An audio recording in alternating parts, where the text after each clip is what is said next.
what better thing to do on an Easter weekend? A lot of us, with grass that we have to cut all the time, it's a sod to put on the compost heap. You put it down slightly too thick, it ends up horrible and stodgy and slimy. You've got to put it in real thin, mix it in well.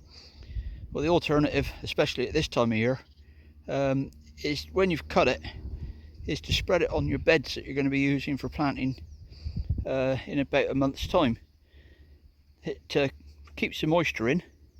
The worms love it. The worms will come up underneath the grass now, and they'll pull all that down in, and it will gradually rot, and keeps the ground busy, you know. And you can see with this plot here, this is waiting for onions.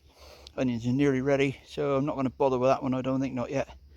There's enough put on there the last couple of years. The onions should be fine, but it's just a good way of using up the grass. I've done some raised beds with it as well. Done this one here. He'll be ready to go in a few weeks' time. Put some around this little patch here as well. To same old trick.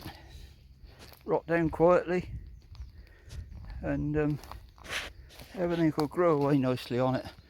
And I also did the garlic bed as well while I was at it. It's a bit patchy because the frost hit it hard this year. Went down to -9, and unusually the garlic really didn't like it. They were not happy whatsoever. You can see the patch that died out completely, and these few down here are struggling in comparison with the rest. So anyway, there you go. Good use for grass clippings. And I got all this from Jim Kovaleski over in the US of A. He loves it. He scythes all day long for the grass and then dresses his beds with it up in Maine. So there you go. Keep on gardening.